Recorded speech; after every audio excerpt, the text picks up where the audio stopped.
पुढची बातमी पाहूयात। मतदारसंघ पुनर्रचना विधेयकावरून काँग्रेसचे नेते पृथ्वीराज चव्हाण यांनी शरद पवारांना टोला लगावल्यानंतर त्यावरती खासदार सुप्रिया सुळे यांनी प्रत्युत्तर दिलंय। मनुस्मृतीवाद्यांसोबत जाऊ नका असं पृथ्वीराज चव्हाण म्हणाले होते।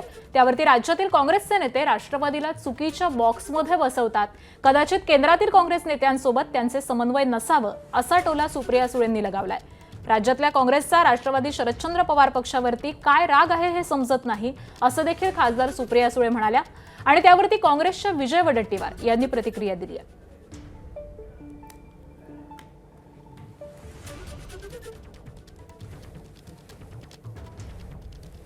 एक गोष्ट अतिशय विनम्रपणे काँग्रेसला सांगू इच्छिते की जेव्हा जेव्हा मतदान झालंय तेव्हा राष्ट्रवादी काँग्रेस पक्ष शरदचंद्र पवार हे 8 खासदार ताकदीने इंडिया अलायन्स बरोबर कालही होते, आजही आणि उद्याही राहतील।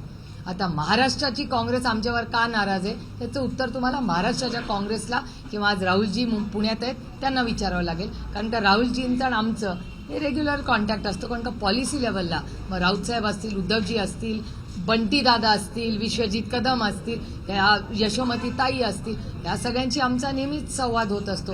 आता जे कोणी नाराज आहेत त्यांना त्यांच्या लिडरशिपला विचारायला लागेल, त्याचं उत्तर माझ्याकडे नाही।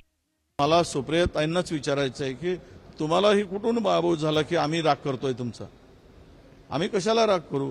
तुम्ही किती वेळा मोदीला भेटले तरी आम्हाला अजिबात राग येत नाही, कारण तुम्ही आमच्यासोबत आहात। तुम्ही कोणाच्याही विमानातून गेले तरी आम्हाला अजिबात राग येत नाही, कारण आम्हाला माहिती आहे की तुम्ही आमच्यासोबत आहात। त्यामुळे आम्ही कशाला राग काढू? आम्ही अजिबात राग काढत नाही। कामं असतात म्हणून एकदा भेटतात, दोनदा भेटतात, सत्ताधाऱ्यांना भेटलं पाहिजेत ना, मोदींना भेटलं पाहिजेत विशेष करून, आणि 3-3दा भेटले तरी आम्हाला अजिबात राग येणार नाही। राग यायचा प्रश्न नाही, कारण त्यांचे विचार आमच्या बरोबरचे आहे। हे बघा, आम्हाला सगळं माहिती आहे, आम्ही आज बोलणार नाही। काय शिस्तय, काय पकतय, वटाने शिजतात की नाही एवढं आम्ही बघतोय, म्हणजे अंगणवाडीचे